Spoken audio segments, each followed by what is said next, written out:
Danie, how are you doing? I'm doing well in yourself. A little bit on the warm side today. Yeah, Cape Town. This is my first podcast for 2024, so welcome. Oh, thank you. I feel honored. Yeah, I mean, I wouldn't have anyone else except you for my first 2024 podcast. And it should end up being episode 18, but you never know. It should, but I don't think I'm putting anything up before that, before yours. So, Donnie, I prefer people to do their own introductions because, you know, I think all the people that I have on, just like yourself, do a couple of different things, have done a couple of different things, are busy with interesting things. That all depends on you, what you want to talk about today and what you want to say about yourself. Oh, that's great. It's like writing your own CV. It's so much easier Yeah, to help someone else, right? exactly. Um, yeah, so I'm just some guy stumbling through life trying to figure things out. Um, no serious claims to fame. Uh, I think I wouldn't say that. my journey's been a little bit strange, um, Mm. but the overarching idea has always been trying to sort of figure out the realist level of truth for myself. Like, why the hell are we here? What are we supposed to do? And all of that. Mm. And then trying to combine. And so obviously that means a lot of uh, investigations into theology and philosophy and psychology and trying to just lots of fun conversations with people and maybe occasional arguments and bars and whatever else about the meaning of life. And mostly in bars, right? I mean, isn't that the best place to pick up interesting conversations about It life? does tend to be. I mean, I've tried these things in banking lines and in the supermarket and so on, but it seems like it seems Yeah, like once people have a couple of drinks in them, they're actually willing to yeah, discuss some of the things that yes, they might otherwise feel are too far removed yeah. from their day to day. Yeah, I mean, fuck, it's small talk is it's interesting as well, but it's when you spend a bit more time with someone, and especially if they're um more loose-lipped from substances, that you get some real understanding of who people are. I mean, I think El Vino Veritas. I'd like to think a podcast does it as well, but in this world, I'm trying to put it down to like 40 minutes to an hour discussing something with where you can't go that deep, and then everyone's like, yeah, it's already too long. But then you get 3 hour 4 hour podcasts where people really start getting into some interesting discussions. So it's always difficult, but we shouldn't be out to please anyone specifically, at the end of the day. But again, I wouldn't say that you're no one. I mean, you wrote scripts for Binnenlanders, didn't you? That's a very Oh yeah. well-known South African show. So, So I wasn't actually writing scripts. I was writing storylines, okay, which I think was more storyline. fun. Yeah, see me. To Don't actually understand. get to make up stories. I was quite lucky. Um, Mitchie Boyson, absolutely amazing juggernaut in story writing. Also shares a Mm, birthday with Shakespeare. wow. But she allowed me to sort of express some of my more boy fetishes in the storytelling and motorbikes and diamonds and all kinds of things where this was supposed to be a hospital drama, right? Yeah, yeah, yeah, yeah. But Nice. How long did you I do that really did for? appreciate that. I think that was about a year and a half or so. Okay. I Okay. think it's also sort of leads into where some of the conversation might go anyway. It was actually a Mm, great time for me to to have a sort of peek behind the curtains of South African film and television, and mm, kind of realized that this was not gonna. So I had like I think like a lot of young actors, I had fantasies about ending up in Hollywood. Look at it mm. now, and I'm kind of glad I managed uh, to put that tremendous Yeah, fortune there. But I yeah. looked at the South African film industry, and I think I felt like I'd blown through a lot of it. I had Mm, a lot of fun. I experienced a lot of cool things, but I just didn't see myself actually spending the rest of my life in it. And yeah. that sort of Because you pushed me studied to drama, right? That was your first degree. Let's maybe go back a bit. I mean, I yeah, a know bit of you school publishing days. and drama. Oh yes, yeah, yeah, yeah. Right. Because I mean, I know you from school days, and not that we didn't go to the same school, but we had a common friend, one or two other common friends, and you were. I mean, I didn't know you that well, but and I think we've discussed this before. I don't know if it was a misconception, but you were like a very sporty, athletic, like in the words of general slang, a jock of some sort. And then at varsity became a drama student and really leaned into the drama student thing. I would say, like went quite alternative. We used to be barefoot at varsity. It was like cool guy studying drama. Had one of my the guys I studied with. He had a girlfriend for a while that was drama department, and then there's a couple of the guys studying drama with you that are sort of still in the film industry now, like Mal Sieberhagen was also at Tux FM, where I worked for a little bit as well. So I definitely had touch points with the drama department. So quite a crazy bunch of people at that time, mid to late 90s in Pretoria. Yeah, and then you kind of did that for a while, acting, I guess, and the story writing. And from there you kind of, I think, went totally like business world again, so maybe chat to me a bit about that. What was your thinking there? What was your kind of career path so far? Yes, I think you touched on it while I was into sport. It was actually specifically triathlon. Right. I went balls to the wall. So go all the way, right? And As while I you do do. drama, same thing. And I think it's an approach. Like we try to figure something out. Okay, let's try this out. Well, while I'm trying it out, let's really try it out.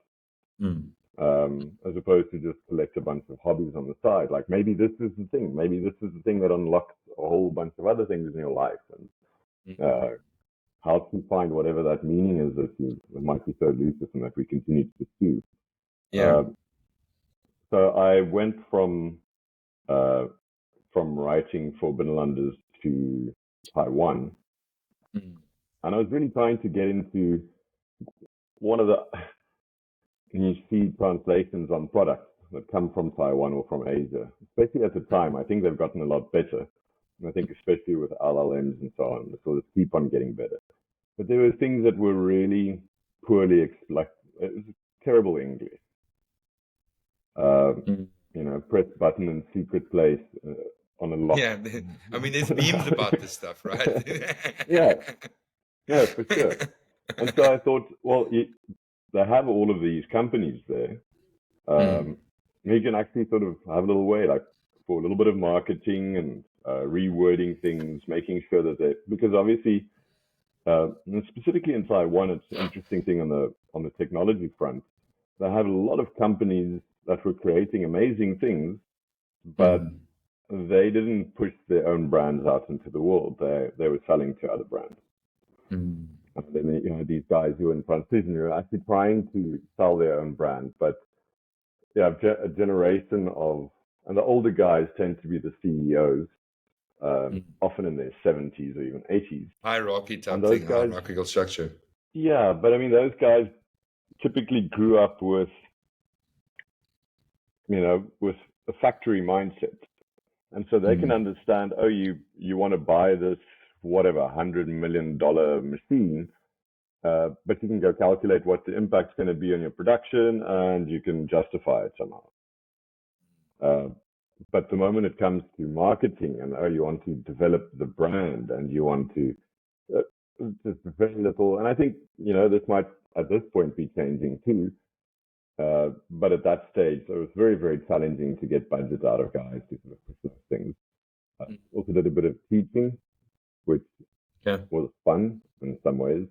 It was also terrible in other ways, but a lot of exploration and self-examination. I always had a fascination with the Tao Te Ching, which is the Lao Tzu basic foundation of Taoism. Just read it once and felt like it kind of tied the philosophical room together nicely. From having studied all these different other things, you package it well. yeah, it's very, very simple, and I found it fascinating. So Mm. um, also spent a bit of time there trying to speak to people, and eventually learning the Mm. language. Did an MBA at some point.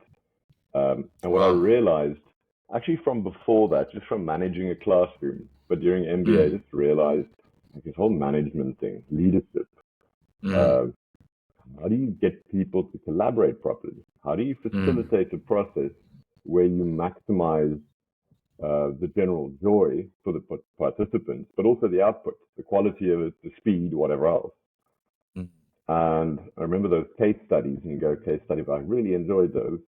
And I still, it's become a little bit of a fetish, I suppose. Keep on looking at them.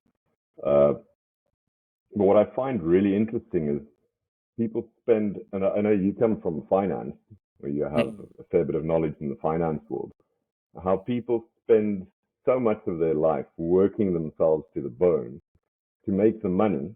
And then when it comes to managing that money, well, I'll give it to an expert. I don't know how Right. it works. This must be very. It's like, wait. This stuff is really important. Like, Mm. you're spending all of this life force, like your years and Yeah. years of working, You're and then when giving it up comes years to of youth. and when it comes Mm. to actually managing that wealth, you're just gonna cast it into the wind. It's silly. Yeah, I mean You should, that was definitely. I'm glad you brought up the point. Sorry to interject here, but that's really an important part for me because I was a financial advisor, advising on products often about the right investment product. And the approach that I always took, and I didn't want to tell people what to do, really. Yes, I had ideas, I had an understanding of certain rules around the tax benefits of this and how it can fit in with your estate plan and how you're planning for all your assets and building them, the structures that you use, and I loved giving that advice, but I hated giving it to someone that isn't taking some level of control. This is hmm. supposed to be a So collaborative like, I'm effort. not It's going a to sign off on this deal until you explain to me how time value of money works, right? something like that, and also like, and so I was big on education in a way, I was kind of like, I please read up on some of these things. Come to this meeting with some questions about what's an option because it's and also just from a sales perspective. So let's talk about sales. If I'm selling the product or if I'm selling my advice, my expertise that I can give you, it's so difficult to actually sell that to someone that doesn't understand what their problem really is. And that means they haven't done any kind of thinking. You're supposed to get to a point where you're stuck and you say, geez, okay, I've now looked at everything. I've researched this. I understand how some of this works. I need to clear up a couple of things I don't understand because there will be things, it's not your area. And never try and learn too much in an area that you just don't necessarily understand well, but get to a point. And then, kind of just ask the right questions. It's supposed to be something that we do together. And I left that industry for many reasons. I still do where it's important or where there's some, and it's a business on its own, which I'm not growing, but it's to do sort of more, if I can call it coaching. I don't like to call it coaching either because I don't want you to realize certain things around exact advice. So it's a mixture. I want you to realize what your relationship is with money. I want you to realize that you've got a couple of shortcomings that you need to address. And then I want to give you a little bit of advice as well. But not advice where I'm saying, get this product, do this, because I think that self-empowerment with certain products is also or being able to execute, get your own investment should be possible up to a certain stage. And that's kind of, it's that you say that that's actually something that, I feel quite strongly about, that you need to understand your problem well. Where exactly do you have a problem before you figure and seek a solution and just give that over to someone and say, you deal with it, and which is to your point. Yeah, so I think point well made in terms of finance, how you want to educate people Hmm. because it's the thing that makes the most sense to every human Hmm. being who's ever worked a day in their life, and even those who don't. So, I mean, if you just inherit a bunch of money or whatever, like if you don't know how to manage that money, if you don't understand a little bit about that, it's not rocket science.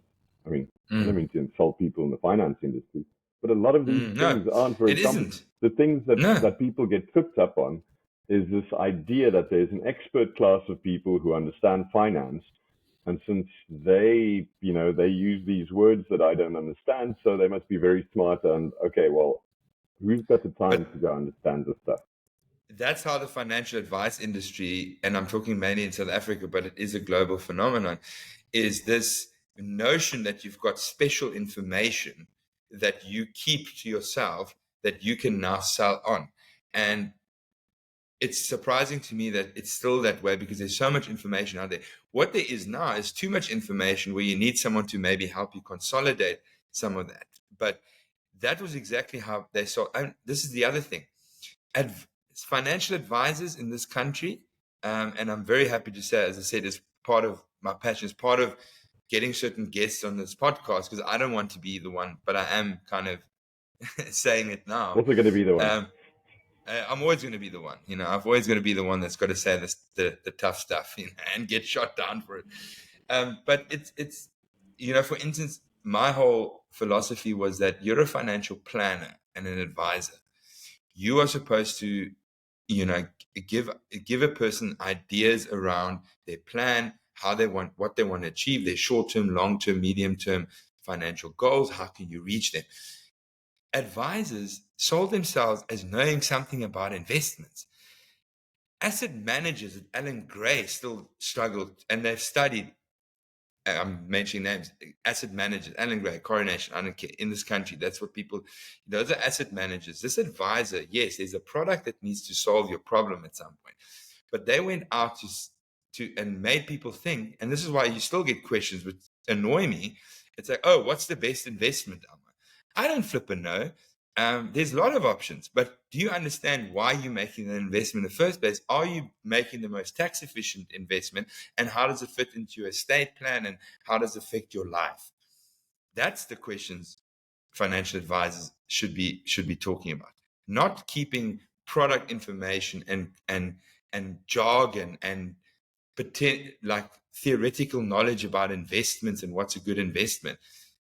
That and I think it's starting to change a little bit, but unfortunately, one of the other irritating things was just this lack of ownership of your money, and just wanting, again, yeah, like you said, someone just wanting to sort that out rather than empowering yourself, understanding it better, and using professionals for some of the knowledge that they have that you may not have, that's more technical, sure, but half of it that you think financial advisors know, they don't know any of it. Absolutely.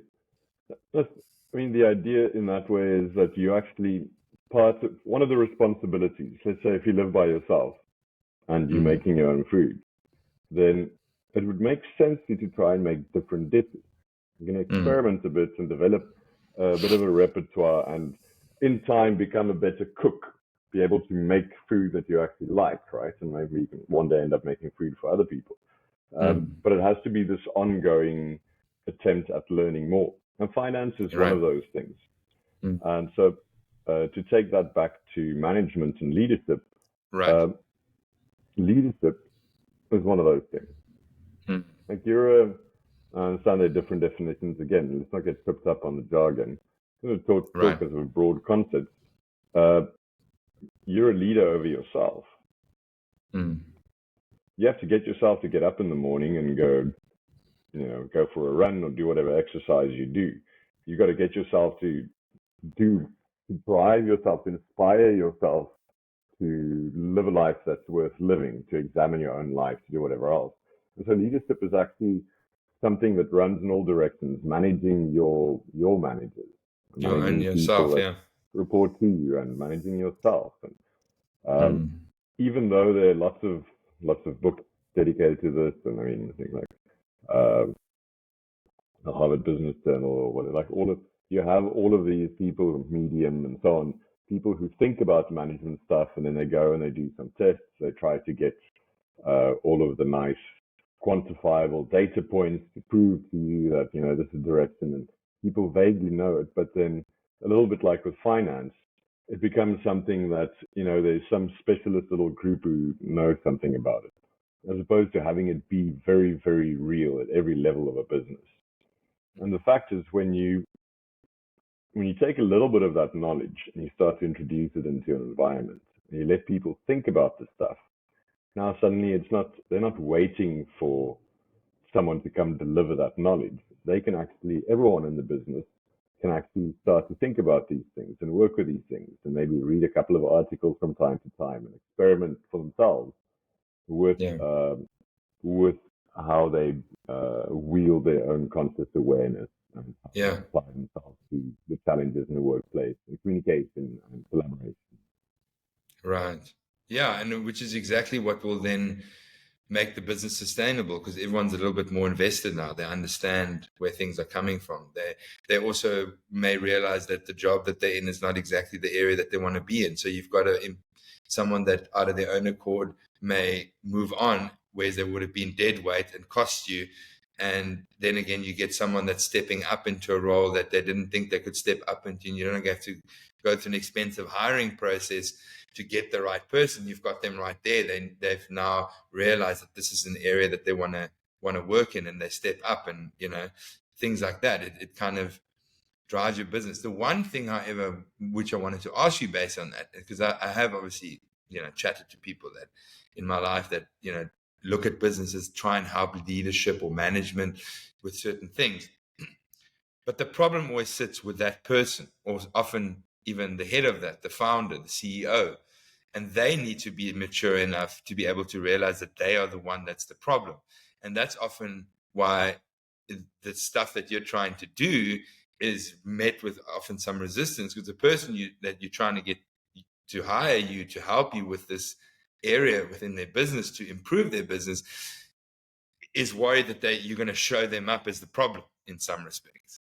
Is that something you found, or do you think have you found that it's a bit more open and people are a bit more able to realize that, yes, there might be the problem and they might need to do that, but that's a good thing. Be vulnerable about it to some degree. And it's ultimately for the greater good and for your own good as a founder or CEO to increase and be able to do your job better by doing this. Yeah. Look, what I really enjoy about consulting the space is that tend to get the people who are a little bit more open-minded more easily. Mm. And so you'll really knock the lights out kind of founders and CEOs and so on, and people who understand, a bit of the beginner's mindset. I need to keep on learning. There are always going to be more things. It's okay for me to fail. And if you can get the buy-in, again, that buy-in is easier to get with some people than with others, because you can't do this kind of work from the bottom up. And say culture grows from the bottom up, but there's sort of facilitation from the top, which I think is really interesting. If you watch, for instance, a stupid example, but this was with SpaceX, with one of these big, massive, supermassive, or whatever they call the rocket, and it explodes. It got off the ground, it did a little bit of a turn, and then the whole thing blew up. And the response of the people on the floor, the employees, is they erupt into absolute celebration. This is a wonderful thing that happened. Yes. Now, failure is good. Yeah, we've got all of this data that we got. If your top management doesn't live and breathe the idea that failure is part of our journey towards success, then you can't have those people being elated on the floor, because all of them are suddenly going to be worried about their jobs, and they're going to have to pretend it's sort of like a North Korean thing where they all have to wail, crying through it. Like whoever stops crying first gets you have fired. to show in North Korea, you have to show how upset you are. Yeah. Yeah. Interesting. And I think that relates to another thing you see in a lot of businesses. And I think it's not just businesses. I think you'll see this thing in sports teams. You'll see it in families and whatever else. You always have challenges that you're going to have to deal with. And especially when you have challenges that as a group you will have to deal with. You have to collaborate in ways to overcome those difficulties, whether that's getting your product to market or dealing with competitors or whatever else. When people, and there's this lovely thing that John Cleese does about solemnity, about basically being serious, and how absolutely preposterous it is. Like, it just doesn't make sense. Like, why? Where does this come from? You know, is it something like the king? Again, let's go back to North Korea, right? The king, the dictator, the living god walking amongst men, thinks that this is an issue, and he's angry about it. And everyone else needs to make sure that they also are very unhappy. They need to show how serious they are. We have this serious problem with this competitor in the market, and everyone around the boardroom table. The moment you've got that, you know, everyone's fucking lying. Yeah. They're all lying. It means you don't have sincerity in that space. It also means that it's going to be very difficult to access the creativity that you actually want to use to help. You want to deploy the maximum amount of creativity to find the best possible solution for that challenge. Yeah, exactly. And if everyone is just pretending to be serious, you can see this in a lot of businesses. It's quite, I'm sure you've been in some terrible meetings yourself, where you're in the meeting and the people are all very, very serious. And everything is life and death. Everything is so serious. And everyone else, you have to make sure that, you know, you don't accidentally giggle at something or crack a smile, because heaven forbid. And it's like, well, that's a stupid space to be in. It doesn't make sense. It doesn't make sense in terms of the human tribal thing that, oh, here we go. And it actually indicates to me that you've got weakness in the leadership. Do you think that's part? Yeah, sorry, Karen. No, please go ahead. No, I was wondering that you say that now. What popped into my head is, do you think that's why this whole like almost like startup mentality, a Google sort of like fun work environment and things come from is and why people like it and why people work with it? It's a little bit more, I mean, it's got its own issues, obviously, and let's not go into a debate about that. But do you think that's part of why this whole startup culture thing actually developed and was so you know, something that people wanted to work at a company that does it, because they're so fucking tired of being serious all the bloody time? Yeah, I think it's part of it. Actually, a couple of interesting things that you touched on there. If you work in a big ass, say bank, investment bank, or whatever else, asset management, as you were mentioning earlier, you have a shitload of people, and they've all got to be managed, and so you have all of this bureaucracy. And you end up spending a lot of your time just dealing with the bureaucracy, and that's terrible. And of course, you actually, the moment that you have a space where people can be more, say casual, but more playful, can make jokes about things, and can try things out. And we're all just human beings here. None of us actually know. Like, there's no crystal ball. We don't know that the sun's going to come up tomorrow. We can say that it's a fair chance it probably would. But things can go horribly wrong at any given point, and there's no one that's enough of an expert to know that it won't. So you might as well have a life while we're here and have fun with it, and approach the problems in that toddling, playful spirit, right? Go have some fun with it. I think something that happens, and you were mentioning, and I don't know these companies well enough to definitively say. No, neither do I. It's a thought I had. Yeah. But I'm going to play with this idea. Something that we use in software development quite a bit is agile methodologies. Right. That's a Scrum Master in some specific way. And the heart of that whole system is this idea of giving people a sense of ownership and allowing them to sort of, you know, do their own thing and collaborate properly and communicate clearly. All of these wonderful things lie at the heart of that methodology.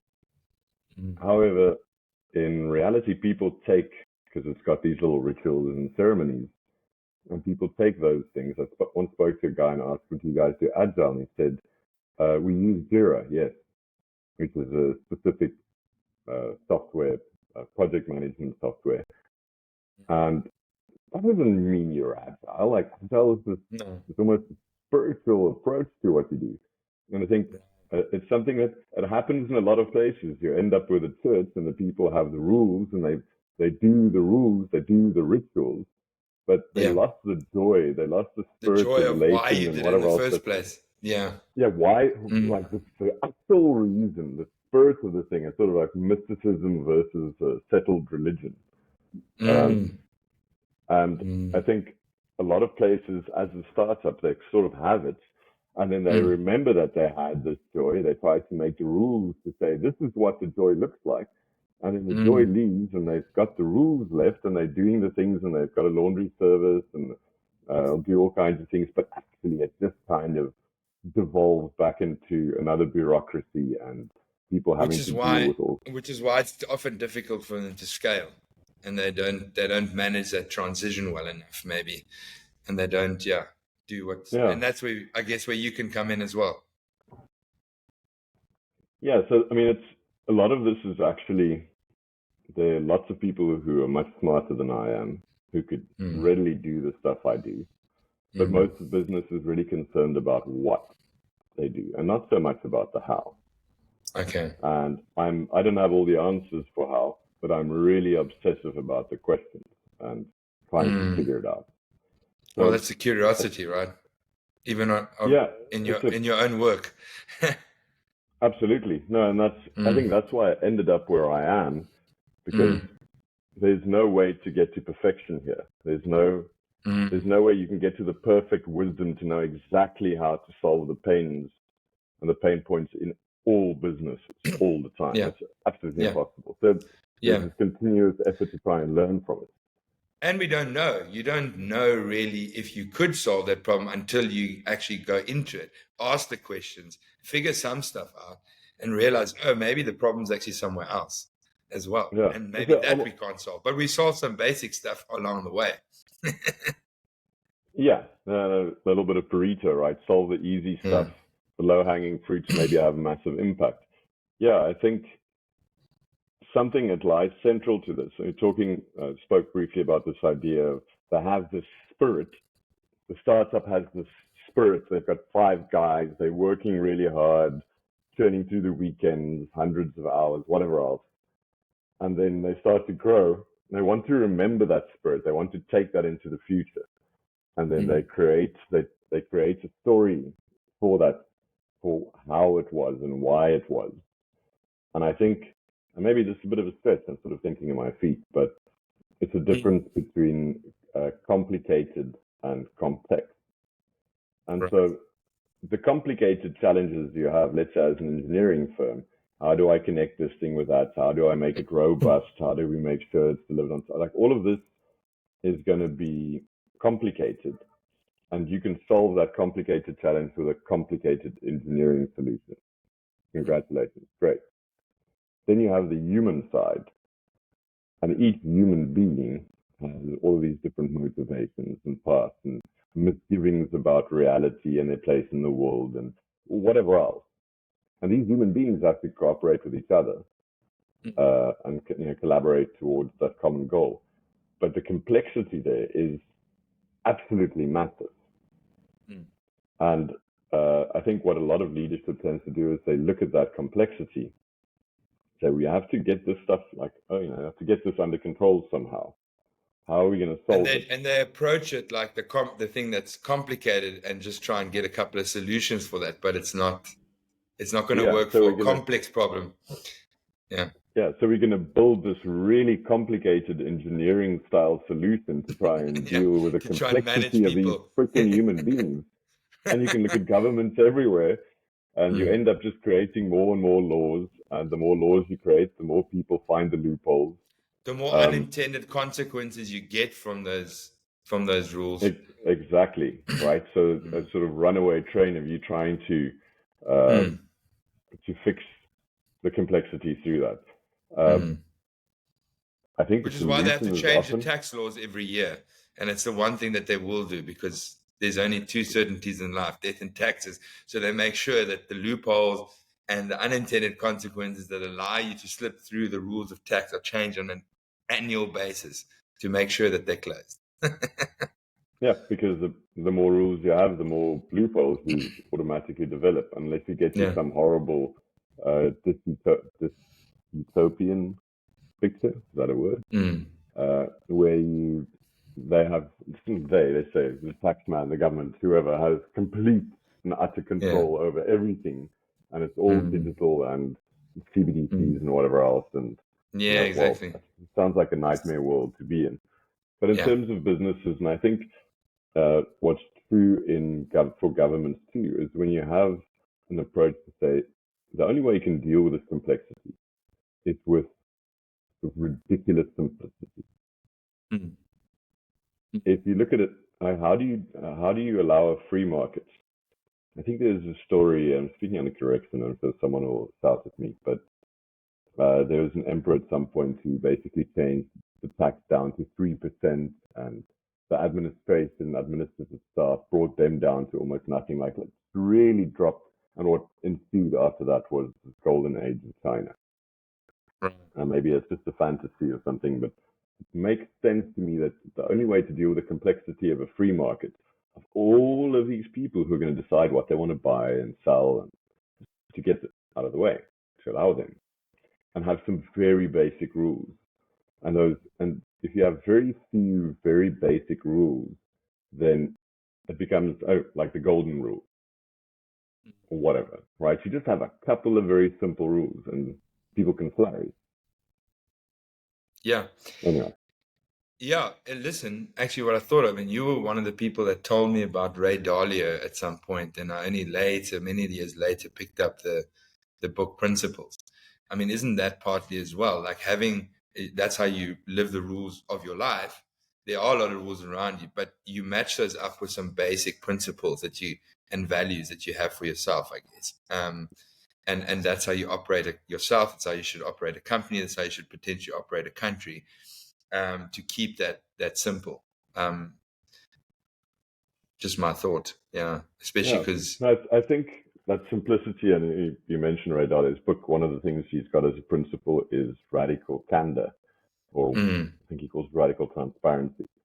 It's one of those things where if we're going to collaborate towards something, but I'm not going to tell you exactly what we're trying to get done, because I don't want to share my whole plan with you. Well, then you might be pulling in some completely different direction. If you're actually working against each other. So lots of reasons to try and introduce as much honesty, not just into your work, but into your life. It makes things a lot easier and a lot clearer. Is that book on your like top 5 principles, or is there others? I mean, you're pretty well read. I don't have rank orders. No, I don't even know what I read anymore. Yeah, it's true. And you've written some of your own stuff too. Yeah, I really enjoy Netflix, because when I hover over a movie that looks like something cool I want to see, then it shows me that, I've already rated it. I've already watched it. Yeah. Oh, okay. Well, movies are the one thing I'm able to forget, because I've got so much stuff in my head that I can, after a little bit of time, I can usually watch a movie again, and I kind of remember I watched it, but I don't remember the detail of it at all. Well, but in your opinion, is Principles Ray Dalio a definite read for someone that hasn't read it? Yeah, I think it's a good read. I think there are lots of different things that you can pick up in life. This is the idea. Sure. You're trying to figure things out for yourself. How do you have this freaking fantastic life? Because here's what you do know. You're saying debt and taxes. You're only going to get older. And at some point you're going to die. Okay. So what do you want now? What is this here? And how do you adjust your awareness of the present moment in such a way that you can appreciate it the most? And then from there, how do you cooperate with other people? I like to just call it manners. You don't even have to think about ethics or what. Just what kind of manners? Just some basic manners, Oh, someone dropped a wallet. Guess what? It's not yours. It's just good manners. Yeah, just give it back. It's just good manners. I think that's Yeah. what is it, House of Machines in Cape Town has even whittled that down to something even better, and it's just don't be a dick. Yeah, and some very simple, again, back to that simplicity, right? Yeah. And it's also been an environment where people are playing all kinds of complex political games and jockeying for this and that, and allowing those meetings to that. And in my opinion, meetings are organic because human beings facilitate them, and therefore they do what all organic things do. They want to become bigger and they want to become more, and just destroy value and make people tired and Start sucking the life force out of everything. you have all these people playing these stupid games where you could actually, with just again with some simplicity, applying some simplicity in the right ways for the environment, for the specific people involved, for the kind of things you're trying to achieve, you sort of go back to your first principles and figure out where are we trying to get to, how do we get there, and then you execute in that way and keep the rest as simple as possible and as honest as possible. Why did we start this in the first place? What we're trying to solve, what we're trying to achieve. Danie, we talked a little bit about finance and my sort of experience with it. I want to know in terms of you personally, not like from a general perspective, like what's your philosophy on personal finance for yourself? How do you approach it? What do you do? What have you seen value in? What have you seen like doesn't work? Just some ideas around that. So I'm going to have to pull a Socrates on this. I know that I don't know. But I mean, that's the other thing. Like some people are worried to say that they have shortcomings and shortfalls in that scenario. But I think everyone usually has some idea. They've got some opinion about it. They've got some approach that they kind of use in general. Like I think the sort of step number one for myself, it would be nice to have more. Right. But I mean, that's a valid thing. Like I always say to people, like, I've always thought like budgeting is great. Tracking your spending is great. But you know what? I want to fucking make some more money first because that's actually going to solve a fuck ton of problems. I don't want to budget with what I've got because it's not enough. I mean, sometimes it's not enough because you're not managing that well too. But you get to a point where you need fucking more. You need to actually find a way to make more money. That's maybe the solution in some scenarios. No, absolutely. I think it very much depends on where you are in your life. So, and also who you are. And so for some people, I mean, obviously if you have kids, that changes things. The age that you're at, the kind of things that you plan for the rest of your life, like even just roughly the ideas. If you're 24, but your plan is to get married and you want to have as many kids as you possibly can, then your approach is going to be different from someone who might be in their 40s and don't actually plan to ever get married or have kids. And then also your questions about what it gets a little philosophical here, but what do you want? If you don't know what you want, then what are you busy doing trying to get to a place that you don't know where you want to go? So I suppose, again, sort of simple answers like, yeah, it'd be nice to have more, because more there'd be some sense that it would bring greater security. But I think playing that game by itself, as I'm sure you've seen, if that's the only thing that drives you, then eventually you end up somewhere. You're going to get tired and really unhappy because there's some other guy with a bigger yacht. Yeah. I mean, I think that is really part of it. And I know that you, for instance, and sorry if I'm, it's mentioning something that I see, but you can one financial plan, especially when you're doing things, is to live a relatively inexpensive, simple lifestyle. And if you're okay with that, and if you've decided that's what you want to do, because you're quite Buddhist, Zen, meditation kind of guy at this point in time, and you can go into that if you want. I mean, you've got some serious. Has its place, right? Yeah, I mean, exactly. And I mean, the that's stupidest fine thing you can if you're do is to fine just with it. live way beyond your, yeah. Yeah. But I think you're fine with it. I don't see you as someone that I think you've got big, ambitious goals to make a difference in and create something for yourself from a business perspective, but I don't think it's for the money. And that's fine. If it was, it would be great. But at least you know what you want to do, and the money comes with what you, like you said, deciding what it is you want to achieve in life. And I think that's, again, for me, I'll mention it again, but the whole principles and thing, what it did for me is, I always got told about values and what are your values, and it didn't fucking mean anything to me until I kind of, again, going back to the self-education part, kind of looked into it, not just because I'm in some corporate fucking meeting where they're talking about values and we're creating values for the company and whatever, and maybe looking at personal values. It really hit home to me, like, if you don't have certain values for yourself, you can't match that up into something you want to do to make money. So I had to look at that to say, well, first of all, what do I, let's be honest, what do I want to do? What do I want to be? Where do I see myself on a day-to-day basis?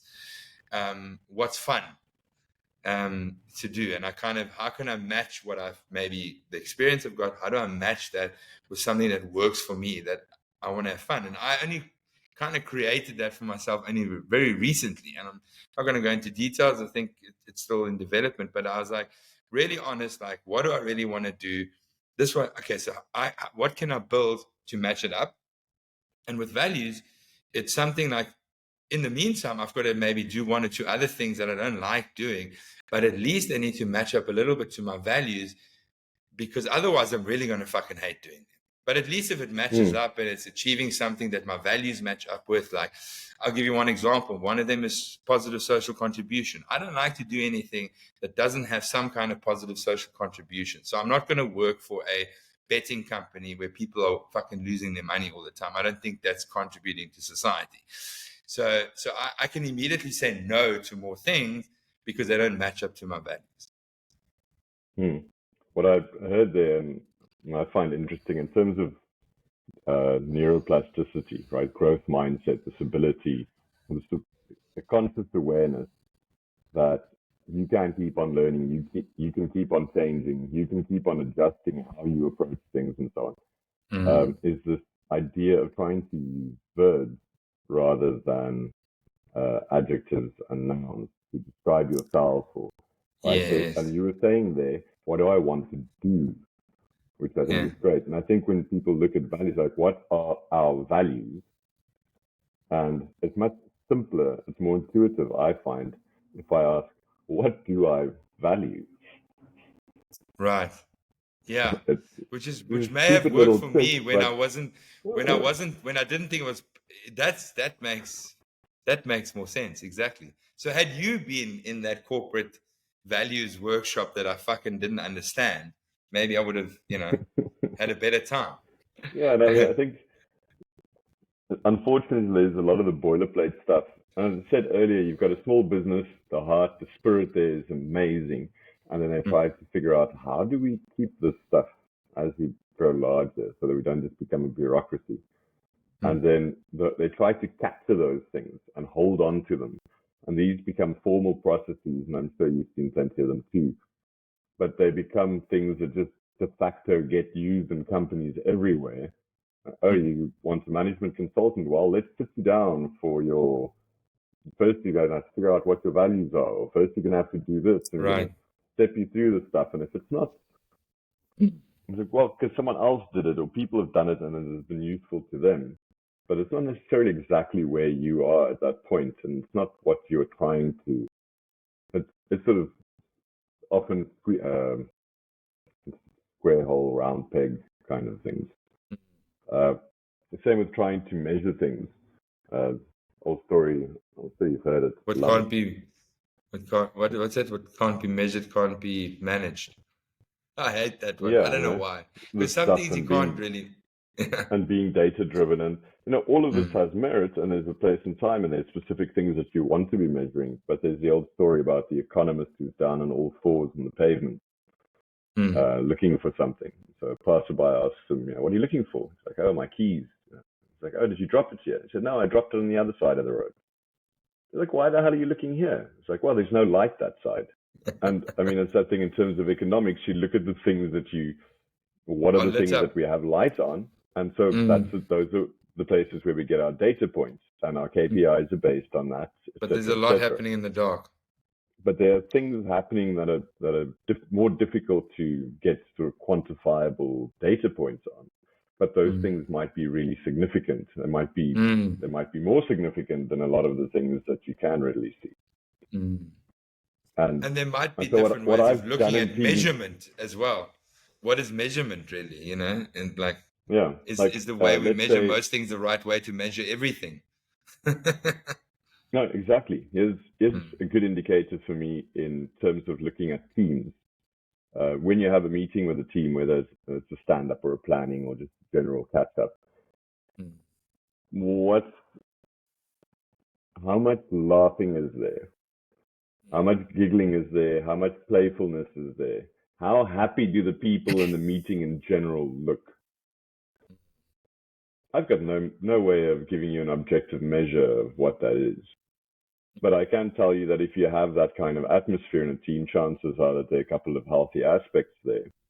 And when you don't have that at all, versus it might be that not being that at all. Yeah, but it's not something that you can put on your KPI sheet. Yeah, but it's going to but it affects a lot KPI. Of other areas.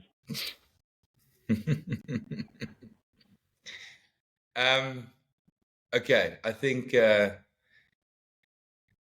we could go running on. Out of ideas for long.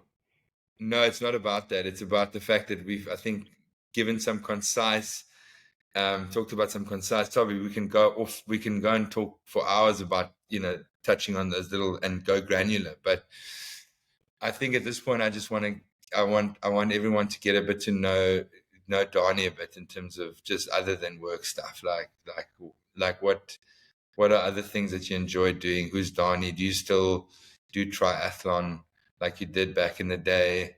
Has that changed? What do you do for fun besides betting on horses sometimes on a Saturday, which we said would be a nice fun activity? What does Danie do? What do you want the world to know about Danie? I'm not. I think the world should know not doing about triathlon anymore. Okay. Oh, that's so sweet. No, I don't. I certainly don't do triathlon anymore. I don't really run unless I'm chased. Yeah. I enjoy swimming. I just don't get around to it. Okay. And bicycles in the streets feel ridiculous because people get killed while they're supposed to be taking miles. Trust me. I've had a thing about this. Bicycles, you get shit from everyone. You get shit from pedestrians. You get shit from cars, and you get shit from other cyclists who are trying to go faster than you. So you have no chance having a relaxed bicycle ride. No. Maybe I've just I've gotten it out of my system. Something that I picked up around university, and you mentioned earlier about drama, but while I was studying drama, and some of that was physical, right? A little bit of dance and so on. So you get to be a little bit more physical. I was also, as you may recall, a bit of a monkey, so always hanging out of trees and things. Yep. But I did a little bit of yoga with this wonderful yogi, Struwig. And as I recall, there's like 2-hour classes. Sure.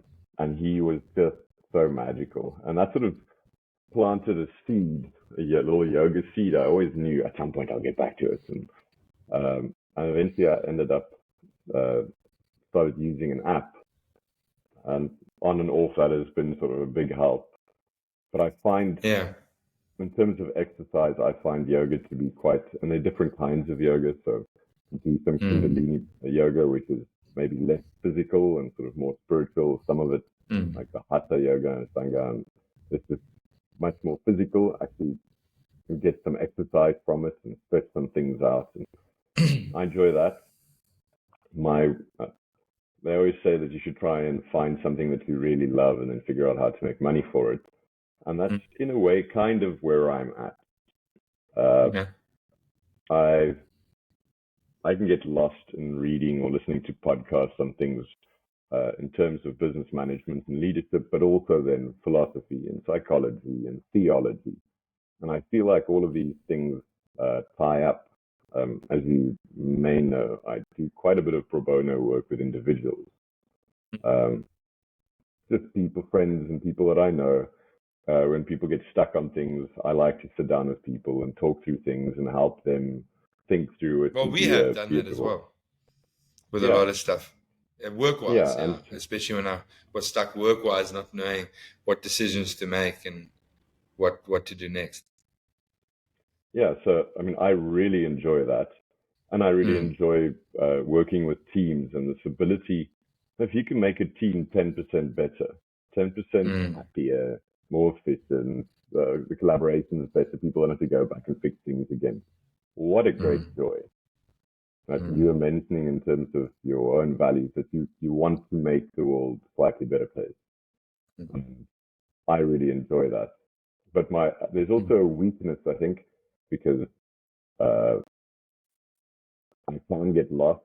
Like if I just have a day and do anything, it can very, very easily happen that I just pour 8-9 hours into listening to variety of people talk about things, or just sort of sit in that. Oh, that's nice. That's nice.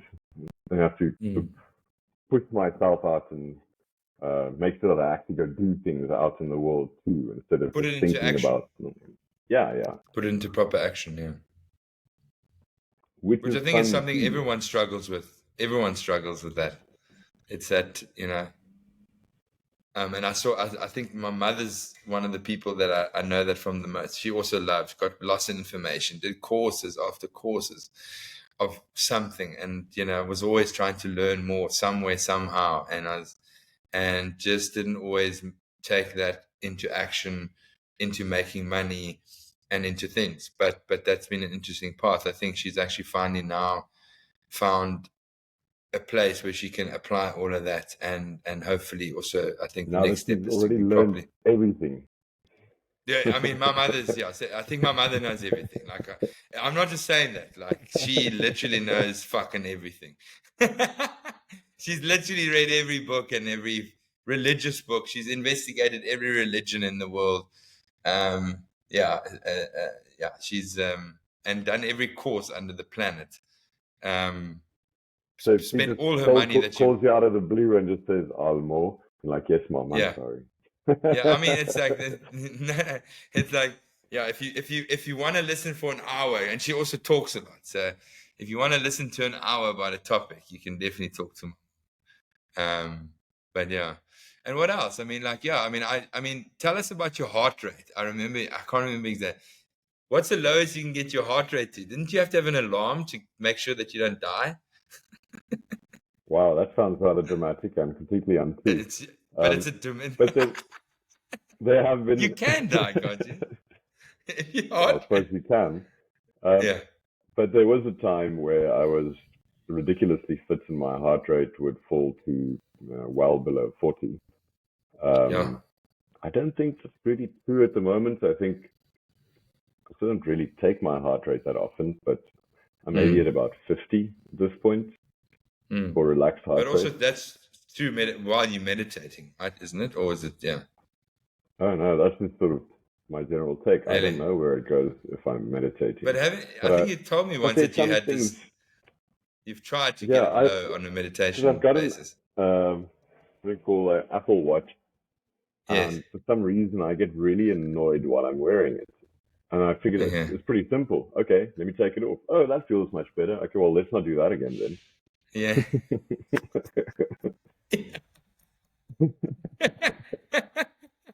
It was actually getting my heart rate up more than anything because of the irritation. Yeah, it was getting me agitated. And I think there's a lot of power to, when we're talking about this in terms of business, like measuring everything. And there was a time I was, how many units of alcohol am I drinking, and how many cigarettes am I smoking, and what am I eating? I had an app that I actually weigh things, especially with keto diet. So measuring everything and tracking it in an Excel, and then drawing little graphs for myself. It's fun in its own way, but and I think it's maybe useful at specific inflections in time where you want to sort of make sure that you get more control over what you're doing, or you want to have a better view. Like, wait, what am I actually doing? Mm. But I'm at a place now where I just really enjoy being able to wake up and spend some time on breath work and yoga and meditation. And I'm not measuring anything, and I'm not trying to compare one day to the next, and just sort of be where I am in the moment. In the moment, which is all we've got, right? Yeah. The past is gone, and we don't know what the future holds. So it's one of those funny things simple. you tell people. Yeah. When you say that time doesn't exist, it always sounds like, oh, this, it's a profound thing. It's either quantum physics or it's some spiritual woo stuff. You can actually sit and think through it pretty quickly. You know that you are where you are right now. Like your conscious awareness is aware in this moment that you are, for whatever misgivings it might have about that. Anything that's happened, anything that happened in what we call the past, is not happening. It's done. And anything in the future is not yet arrived, so it doesn't exist. So the past and the future literally don't exist. There is only the present. And time is only a thing that happens in the narratives that we have in our heads, in the construct we have that helps us make sense of reality around us. Right. It's making sense to feel some level of security and control. Yeah, I think so. Mentioned earlier a little bit about theology and so on. I think what happened, and Nietzsche saw this coming, Dostoevsky, a bunch of people were wide awake and aware. Really smart people anyway, that the moment you rip God out of a culture, it has this God-set hole, and it's going to stuff something else in there. I mean, communism, I think, is one of those things that got stuffed in there. Terrible ideas about economics, all kinds of stupid things. And I think today we can also see how people put these things in their lives that actually just rattle around and make noise.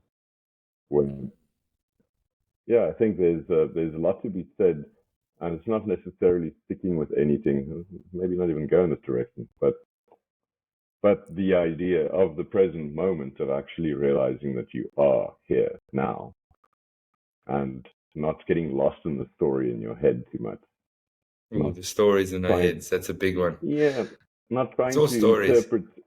Yeah, because I think what we do is you see something, it comes in through your eyes, your ears, your senses, and then your brain does this. And your stories and your past experiences and everything else that you've experienced in your life. How does this moment fit in with all the things that have happened up until now, and all the things that are meant to happen in the future in terms of my little estimation and my plan and my story? And all I do in the present moment, I'm just busy weaving this into my story. And I think that's how most people spend their lives. So they continue just busy in that storying mode. And I think it's really powerful if you can learn, even just because story is useful. You don't necessarily want to throw all of it out. Yeah. No, 100%. Yeah. It's a superpower. But recognize it's a story. Recognize it's a story that you've weaved together out of various factors. Exactly. And then just cultivate the ability to step out of that and sit in reality without story for just a little bit at a time, because that helps you recognize the fallibility and the fabricatedness of the story. That if you don't do that, you start to accept just de facto story in your head becomes reality. You think it's reality. You make it even more real. Yeah. Danie, I'd love to talk to you more, and we are going to, but I think we can, unless there's something else that you desperately wanted to say. I think we've got some nice nuggets here in this hour, just over an hour, that I think I want to keep in this hour, and not lose people in a longer chat. So what are you going to do on this? I think it's 35, 36 degrees Celsius at this point. You're going to go jump in a swimming pool somewhere. Well, I'll stay in an air-conditioned office first, do some work, and then I definitely think I'm going to go swim in the sea for sure. That cold Atlantic is just what I need. Yeah, it sounds pretty good. Well, Like thanks for the you, chat. Really appreciate that. what Yeah, are I you might gonna I do? might make my way to either to water or to the watering hole. I'll see you at the watering hole. Let's have a beer. Sounds like fun. Cheers, Thanks for the buddy. chat. Really appreciate it. Have Yeah, no, fun. thank you. Thanks for taking the time. It was awesome, man. Cool. Cheers. Cheers, buddy.